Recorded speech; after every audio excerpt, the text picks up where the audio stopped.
Good morning students. बेटा last video में हमने एक टॉपिक स्टार्ट किया था चैप्टर 3 का, हिस्ट्री से स्विनय अवज्ञा की ओर। तो स्विनय क्या होता है? बड़ी विनम्र प्रार्थना से अवज्ञा करना, यानी कि कानून जो अंग्रेज़ों ने बनाए हैं उनका विरोध करना, और बड़े विनम्र भाव से, बड़े अहिंसात्मक तरीके से। तो इसमें हमने बहुत सारे इवेंट्स पढ़े। 22 की चोरी चोरा की इवेंट के बाद से लेकर 1930 तक हमने साइमन कमीशन के बारे में पढ़ा, स्वराज पार्टी के बारे में पढ़ा। साइमन कमीशन का जो विरोध किया था उसमें लाला लाजपत राय की डेथ हो जाती है 1928 में। जब ये कमीशन अमृतसर पहुंचा था तो उनका प्रदर्शन जो है, विरोध प्रदर्शन किया था लाला लाजपत राय ने। तो इसी तरह जवाहरलाल नेहरू ने जो अधिवेशन हुआ था कांग्रेस का, लाहौर अधिवेशन 1929 में, ये अधिवेशन भी मैप के अंदर आएंगे बेटा, नोट करने हैं आपने। तो 1929 में लाहौर के अंदर एक अधिवेशन होता है और उसमें किस चीज़ की शपथ लेते हैं कांग्रेस लीडर? पूर्ण स्वराज की। तो गांधी जी को लगता है कि ये कांग्रेस के अंदर ही जो है प्रक्रिया जो चल रही है देश को आज़ाद करवाने की, उसमें मोस्टली लोग शामिल नहीं हैं। तो सब लोगों को शामिल करना है, एकजुट होकर हमने स्वतंत्रता के लिए संघर्ष करना है। तो इन सब उद्देश्यों की पूर्ति के लिए गांधी जी ने क्या सोचा कि कोई और ही रास्ता ढूंढना पड़ेगा, ताकि हम जो बहरी हुई अंग्रेजी सरकार है, गोरी सरकार है, उनके कानों तक बात को पहुंचाने के लिए हमें बड़े स्तर पर एक संघर्ष करना होगा।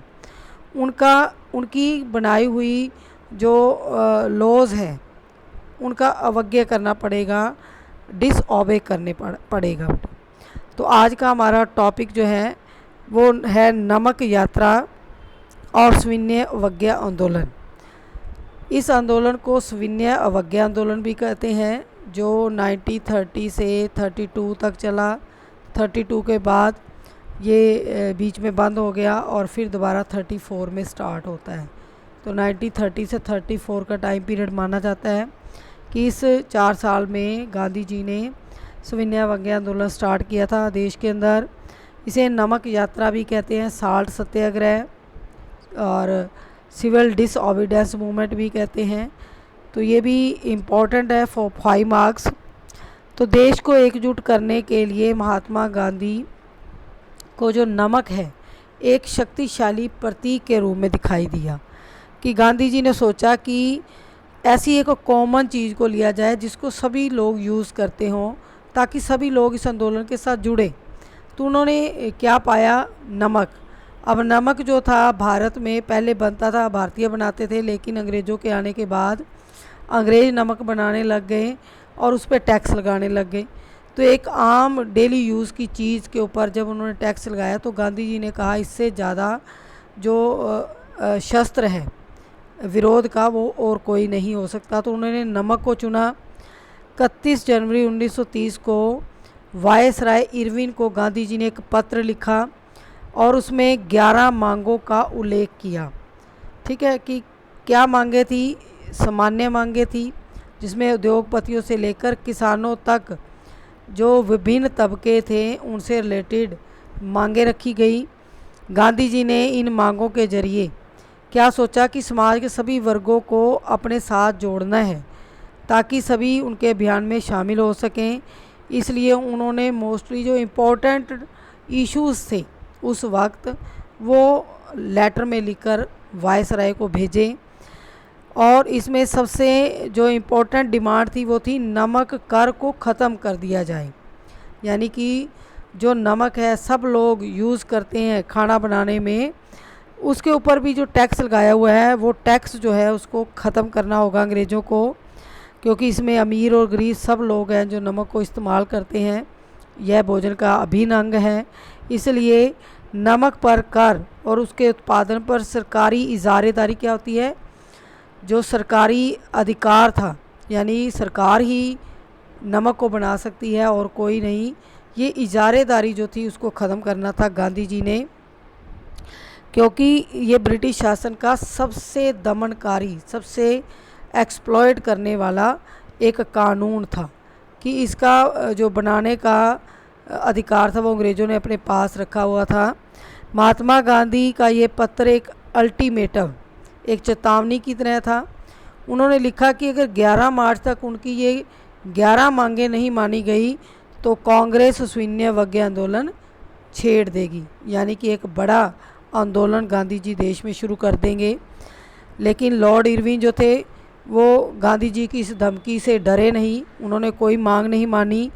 तो फिर गांधी जी ने क्या किया, गांधी जी ने 78 जो वॉलंटियर्स थे जो उनके साथ आश्रम में रहते थे, ठीक है, साबरमती आश्रम जो है गांधी जी ने बनाया था अहमदाबाद के पास, तो वहाँ पर जो उनके फॉलोवर्स थे उनके साथ मिलकर गांधी जी ने नमक यात्रा शुरू कर दी। तो ये मैप स्किल का भी एक जो है क्वेश्चन है इसके अंदर बनता है, और 5 मार्क्स का क्वेश्चन भी बनता है। तो नमक यात्रा जो थी साबरमती से, जो गांधी का आश्रम था, डांडी तक जाना था उन्होंने, यानी कि आश्रम से लेकर डांडी तक की जो डिस्टेंस थी वो 240 किलोमीटर थी। 240 किलोमीटर पैदल यात्रा करके गांधी जी ने कहाँ जाना था, डांडी। तो डांडी में नमक कानून को तोड़ा गया था, वो हम मैप स्किल में करेंगे। इम्पॉर्टेंट है कि वो स्थान दिखाएं जहां गांधी जी ने नमक भंग किया था, यानी कि शून्यवज्ञ आंदोलन स्टार्ट किया था।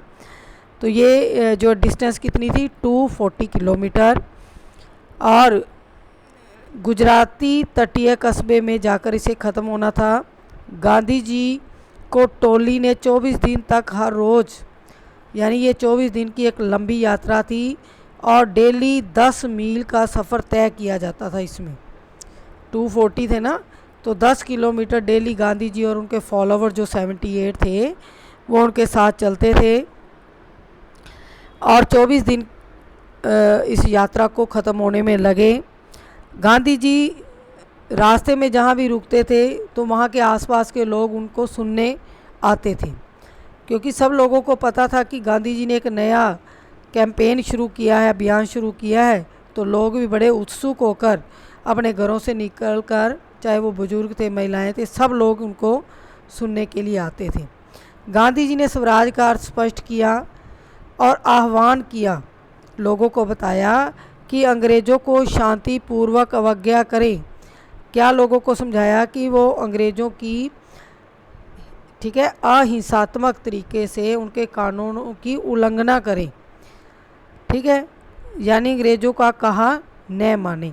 तो 6 अप्रैल को वह डांडी पहुँचे। तो ये यात्रा का जो टाइम पीरियड है इसको भी लर्न करना है। 24 मार्च को यात्रा शुरू होती है और 6 अप्रैल को गांधी जी डांडी पहुंच जाते हैं। वहां जाकर उन्होंने समुद्र का पानी उबाला, और पानी उबालने के बाद नमक बनाया, और ये कानून का उल्लंघन था। यहीं से शून्यवज्ञ आंदोलन शुरू हो गया। यह आंदोलन असहयोग आंदोलन के मुकाबले बहुत डिफरेंट था।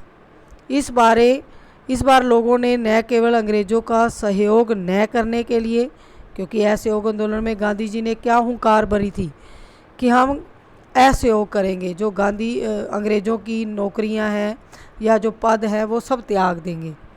लेकिन इसमें सहयोग न करने के साथ साथ कानूनों का उल्लंघन करने के लिए भी गांधी जी ने आह्वान किया लोगों के सामने।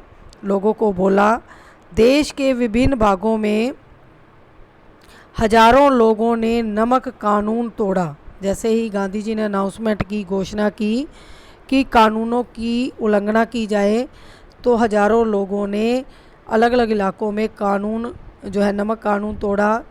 इसके अलावा सरकारी नमक कारखानों के सामने प्रदर्शन किए। आंदोलन फैला तो विदेशी कपड़ों का भी बहिष्कार किया जाने लगा। जो पहले के आंदोलन के कार्यक्रम थे, कपड़ों का जो है स्वदेशी कपड़ों को अपनाया गया, विदेशी जो चीज़ें थी उनका बहिष्कार किया गया। तो इस आंदोलन में भी स्वदेशी और बायकाट ये मूवमेंट चले। महिलाओं ने शराब की दुकानों की पिकेटिंग की, किसानों ने लगान भरने से मना कर दिया, चौकीदारी कर चुकाने से इनकार कर दिया। इसी तरह जो कर्मचारी थे उन्होंने इस्तीफ़े दे दिए गांव के अंदर। जो अंग्रेज़ कर्मचारी थे, है तो इंडियन थे, तो उन्होंने अंग्रेज़ों की नौकरियां छोड़ दी। बहुत सारे स्थानों पर जो जंगलों में रहने वाले लोग थे, जो आदिवासी थे ना, उनके ऊपर भी बहुत सारे कानून इम्पोज़ किए थे अंग्रेज़ों ने कि वो अपने पशु नहीं चरा सकते, जंगलों से फल फूल नहीं ले सकते, लकड़ी नहीं बीन सकते। तो उनकी भी नाक में दम कर रखा था अंग्रेज़ों के कानूनों ने। तो जैसे ही ये आंदोलन शुरू हुआ तो आदिवासी फिर दोबारा से एक्टिव हो गए। तो उन्होंने जो कानून बनाए हुए थे कि कानून में एंट्री नहीं हो सकती बिना पास के, तो वो उल्लंघन करना शुरू कर दिया। बिना परमिशन के वो जंगल में लकड़ी बीनने चले गए, अपने मवेशियों को चराने लगे। जो आरक्षित वन डिक्लेयर किए हुए थे अंग्रेज़ों ने, आरक्षित, संरक्षित और ग्रामीण, पूरे वनों को भारत में अंग्रेज़ों ने 3 भागों में बांट रखा था। आरक्षित वनों में तो बिल्कुल जो है एंट्री रिस्ट्रिक्टेड थी कि भारतीय तो कोई भी इन वनों में नहीं जा सकता। जैसे मध्य प्रदेश में साल के वन थे और बहुत ही टिकाऊ और मजबूत लकड़ी होती है साल के पेड़ों की, और उन्हीं पेड़ों से जो अंग्रेज़ थे यहाँ पर रेलवे पटरियाँ बनाते थे। जो बीच में फट्टे लगते हैं ना जिस पे ट्रेन चलती है, तो वो फट्टे जो थे वो इसी लकड़ी से बनते थे। और वो सोचते थे कि अगर आदिवासी अपने पशुओं को चराएंगे तो उनके पशु जो हैं छोटे पौधों को खा जाएंगे और वन उगने बंद हो जाएंगे। इसलिए उन्होंने आरक्षित, संरक्षित और ग्रामीण 3 कैटेगरीज़ में फॉरेस्ट एरिया को डिवाइड किया हुआ था। तो गांधी जी के ऐलान के बाद जो आदिवासी थे, जो कबीले थे, उन्होंने जंगलों में एंट्री कर ली, जंगलों में घुस गए। वहाँ से कंद मूल, फल जो थे, फूल, वो बीनने शुरू कर दिए, अपने पशुओं को चराने लगे। और ये सब गतिविधियाँ आरक्षित वनों के अंदर भी हुई। इन घटनाओं से चिंतित औपनिवेशिक सरकार कांग्रेसी नेताओं को गिरफ्तार करने लगी। जब मूवमेंट फैला, बहुत सारे लोग इसके साथ जुड़ने लगे, तो अंग्रेज़ जो थे वो चिंतित हो गए। औपनिवेशिक सरकार का मतलब क्या है? British government. तो उन्होंने जो प्रोमिनेंट लीडर थे कांग्रेस के, उनको गिरफ्तार कर लिया। बहुत सारे स्थानों पर हिंसक टकराव भी हुए। जो आम लोग थे जिनको पता ही नहीं था कि हिंसा और अहिंसा क्या सिस्टम है, तो उन्होंने विरोध करते हुए टकराव भी हो गए उनके। अप्रैल 1930 में जब महात्मा गांधी के समर्पित साथी अब्दुल गफ्फार खान, ठीक है, ये गुजरात के रहने वाले थे, अब्दुल गफ्फार खान मुस्लिम लीडर थे ये, उनको गिरफ़्तार किया। तो वहाँ के जो पसंद करते थे, फॉलोअर्स जो थे अब्दुल गफ्फार खान के, उस भीड़ ने क्या किया, गुस्से में आकर जब उनके लीडर को अरेस्ट कर लिया, तो उन्होंने जो सरकारी गाड़ियाँ थी उनके ऊपर अटैक कर दिया। ठीक है, जो हथियार वगैरह थे वो लूट लिए। पुलिस को की गोलियों का सामना करते हुए सारी जो भीड़ थी वो सड़कों पर आ गई। बहुत सारे लोग इसमें मारे गए। महीने भर बाद महात्मा गांधी जी को भी गिरफ्तार कर लिया गया। शोलापुर के औद्योगिक मजदूरों ने अंग्रेजी शासन का प्रतीक पुलिस चौकियों, नगर पालिका भवनों, अदालतों और रेलवे स्टेशनों पर हमले शुरू कर दिए। तो यहाँ के जो लोग थे ज़्यादा एग्रेसिव थे, तो उन्होंने बिल्कुल अवज्ञा करनी शुरू कर दी। भयभीत सरकार ने क्या किया, निर्मम दमन का रास्ता अपनाया, यानी कि बहुत ज़्यादा लोगों के ऊपर अत्याचार किए। जो प्रदर्शनकारी थे और जो शांतिपूर्ण सत्याग्रही थे उन पे हमले कर दिए। औरतों और बच्चों को भी मारा पीटा गया और लगभग 1 लाख लोग इस आंदोलन में गिरफ्तार हो गए। ओके, नेक्स्ट है, महात्मा गांधी ने एक बार फिर आंदोलन वापस ले लिया, क्योंकि गांधी जी को लग रहा था कि अब फिर जो भीड़ है वो कंट्रोल से बाहर हो रही है, हिंसा हो रही है। तो इससे पहले कि लार्ज स्केल पर हिंसा हो, उन्होंने सोचा कि क्यों ना आंदोलन को वापस ले लिया जाए। तो उन्होंने लॉर्ड इरविन का जो समझौता था, कि उन्होंने एक शर्त रखी थी कि आप इस आंदोलन को वापस ले लें और हम आपके लिए एक संविधान बनाएंगे। तो गांधी जी को मजबूरन 5 मार्च 1931 को इरविन के उस समझौते पर दस्तखत करने पड़े। इस जो है प्रक्रिया को, इस घटना को गांधी इरविन समझौते के नाम से जाना जाता है। और इस समझौते के तहत गांधी जी को लंदन में होने वाले दूसरे गोलमेज सम्मेलन में शामिल होना था। क्योंकि पहले आंदोलन का जो सम्मेलन हुआ था उसका विरोध सभी लीडर्स ने किया था कि हम नहीं मानते कि ये मीटिंग इंडिया में होनी चाहिए, लंदन में क्यों हो रही है, ठीक है। तो लेकिन मजबूर होकर दूसरे गोलमेज सम्मेलन में गांधी जी को एग्री होना पड़ा, सहमत होना पड़ा और उन्होंने हस्ताक्षर कर दिए कि वो दूसरी गोलमेज सम्मेलन में भाग लेंगे। जबकि जो गोलमेज सम्मेलन था उसका कांग्रेस बहिष्कार कर चुकी थी, उसके बावजूद भी गांधी जी ने जो है यस कर दी। इसके बदले सरकार राजनीतिक कैदियों को रिहा करने पर राजी हो गई। जैसे ही गांधी जी ने समझौते पर साइन किए, क्योंकि ये भी एक एग्रीमेंट था, गांधी जी ने कहा कि आप लोगों के ऊपर लाठियां बरसानी बंद कर दें, जिन लीडर्स को अरेस्ट किया उनको रिहा कर दें और फिर मैं सम्मेलन में शामिल होऊंगा। तो जैसे ही साइन किए तो कैदियों को रिहा कर दिया गया। दिसंबर 1931 में सम्मेलन के लिए गांधी जी कहाँ चले गए? लंदन। लंदन पहुँचे, मीटिंग हुई, लेकिन मीटिंग के बीच में ही जो है जो वो अपनी समस्याएं लेकर गए थे, जो उनकी डिमांड्स थी, उनके ऊपर टॉरी सरकार ने कोई जो है एक्शन नहीं लिया, यानी कि उनकी कोई भी मांग नहीं मानी और गांधी जी निराश होकर वापस भारत आ गए। यहाँ आकर उन्होंने क्या पाया कि सरकार ने नए सिरे से दमन शुरू कर दिया है।